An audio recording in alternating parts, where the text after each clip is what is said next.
going the whole. They're not even talking about the whole issue of gay rights or gay marriage. No, they're just, why even bother get married? Let's just, we're just animals, like the animal kingdom. That's all. We can, it's we still have that double standard. Guy can sleep with multiple girls, and he's a stud. A woman can sleeps with multiple guys, and she's a slut. We still have that, but yet we're finding it less and less offensive for a woman to have multiple children by multiple fathers. Look, that screws up a kid's life. And in turn, that is affecting society. Because now you have all these people that are partially related to one another. You got a woman that has 4 kids by 4 different baby daddies. Well, those kids are still related, but what happens when this guy does the same thing the woman does? Well, he has 4 kids, but they're by 4 different women. They may not even know, the kids may not even know each other until one day they meet. And maybe it goes well, maybe it doesn't. Maybe they actually, and this is happening. This is starting to happen. Maybe they fall in love and then realize, later on, she's your half sister, son. What? Yeah, I'm her daddy too.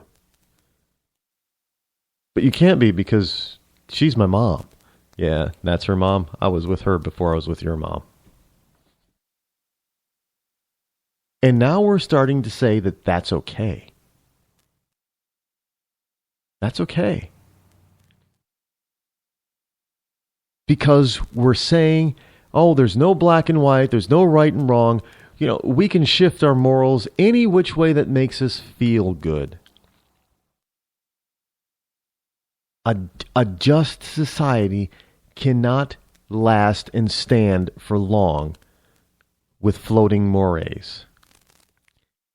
Never has worked. It has never worked in the history of mankind.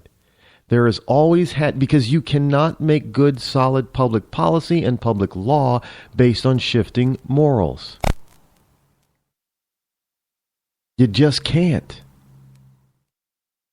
Because eventually, certain things, let me give you an example. This whole case for legalizing pot. Now, granted, I never thought it should have been illegal in the first place for a number of different reasons.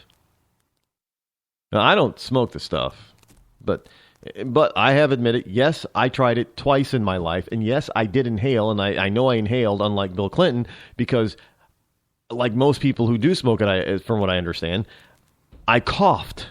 Like, you like your first drag of a cigarette, you hack up a lung, basically. Well, I did that. And I didn't particularly like that. And I didn't really feel, I don't know what it feels to be high, I guess, on pot. I know what it feels like to be high or drunk on alcohol, but I don't know what it's like to be, I guess, high on pot. So it did nothing for me. So I twice and I was done. That was it.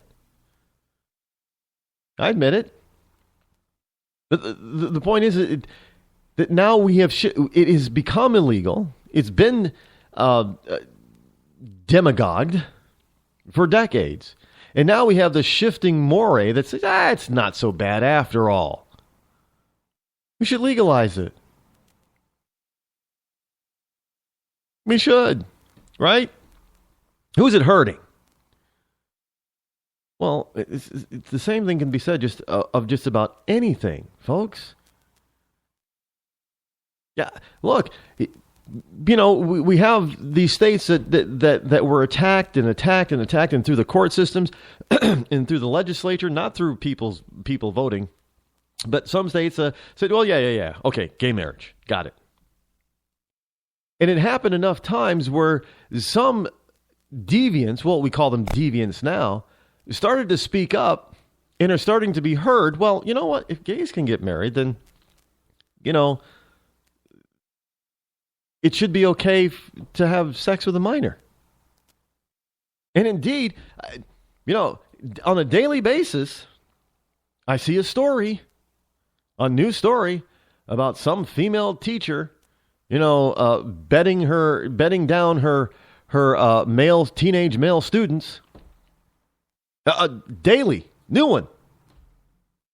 I go through my news feed for the show 5 days a week, every single day, 5 days a week throughout the entire year that I'm looking, at my news. There's a story of another teacher, female. Oh yeah. Don't get me wrong. There's also stories about men who are basically molesting girls. And they claim, it was consensual.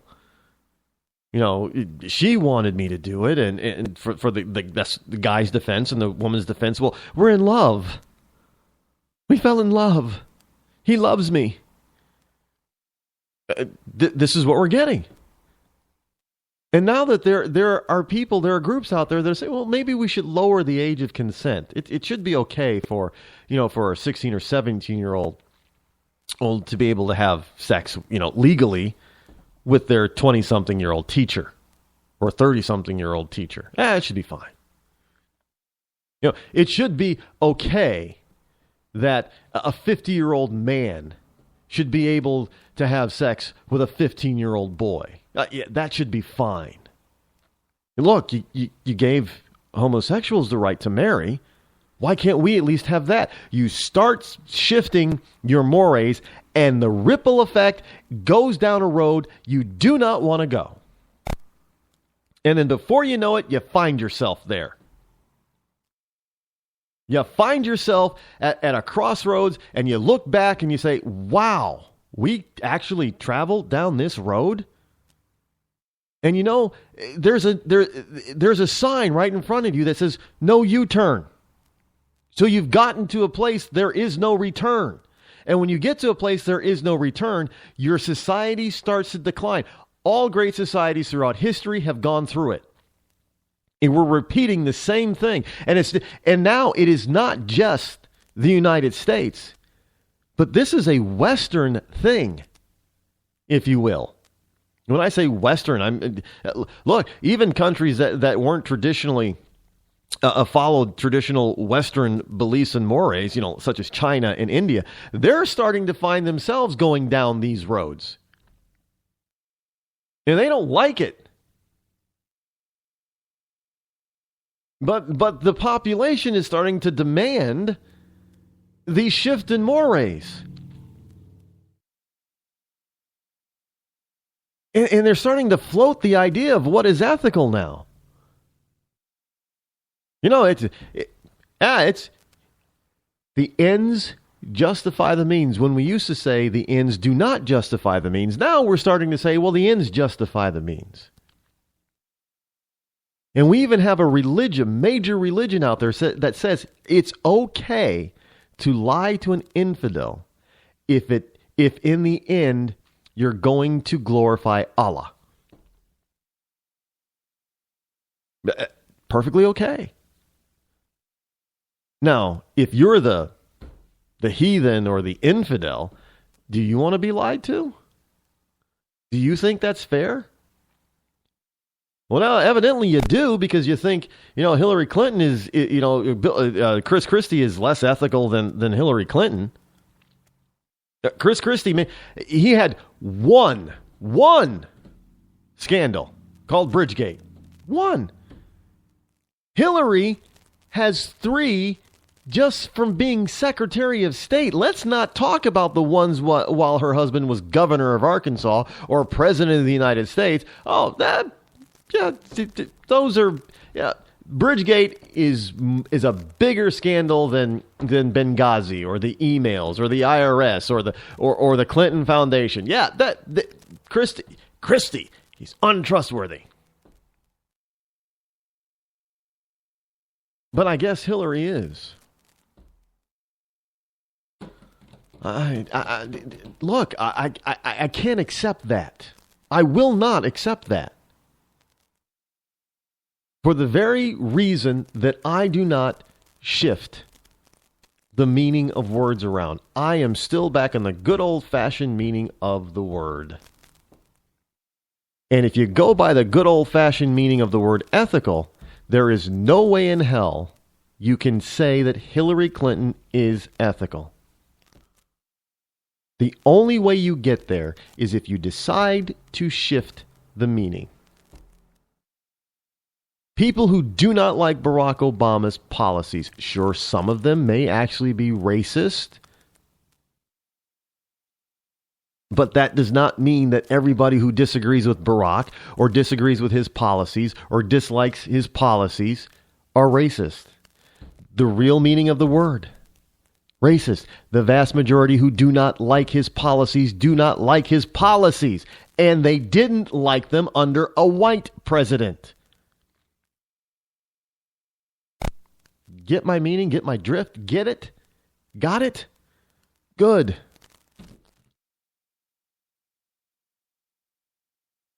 The 20, and this leads into this next item. The 2016 Senate map is now quite shaky for Republicans. Now, look, I told you people this. When the Republicans gain the majority in the Senate, I said they better stick to their guns and do what they say that they were going to do, or the American people were going to have a hissy fit again and throw them out of office. And God forbid that they do that and put the Democrats back in control. Because, if you're going to be a liberal, you might as well be a Democrat, because you can't out-liberal a liberal. Just not going to happen. So you Republicans out there that think, well, maybe, we should be more liberal and move more towards the center. No, you can't out-liberal a liberal. Don't even try. You can't moderate liberalism. Look, liberals today are not what liberals were back during, like, say, John F. Kennedy. John F. Kennedy would be construed as a conservative today by liberal standards. So you can't out-liberal a liberal. So when anybody goes to if they want a liberal, they're going to go for the genuine article, not a rhino. So and this is the problem, because the Senate they have the power, just like the House, they have the power to do, the president is going to veto it. Let him veto it. Just pass the damn bills and put them on his desk. I mean, you guys are failing to do that. And so, yes, you're going to find that some Republican senators who were probably thought of being a lock before might be in trouble now, because they're not doing what they said they were going to do that got them elected in the first place last year.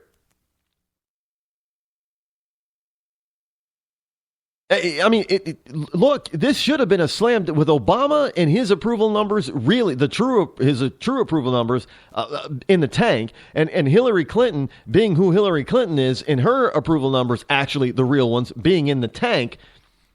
It should be a slam dunk that we get another Republican House, a Republican Senate, and a Republican president. The problem is that the American people, because of shifting mores, have been lied to so often, so much, by even the Republicans, that they don't trust anybody. And, I can't say that I really blame them. Not really. But here's a story, and this is from townhall.com. Now, Charlie Cook of the Cook Political Report isn't necessarily all doom and gloom on Republican chances of holding the Senate, but he isn't all that positive either. And I got to tell you, I agree with Charlie. I'm not all that positive anymore. As it was in 2014, it's all about the candidates. And if Democrats can find solid folks to run in New Hampshire and Pennsylvania, in my own home state, Kelly Ayotte is up, and the liberals are smelling blood in the water. And let's face it, Kelly, Ayotte hasn't gone as liberal as some other senators have who are up for a re-election. But it's enough. It's enough. I mean, We'll continue this when I get back, folks.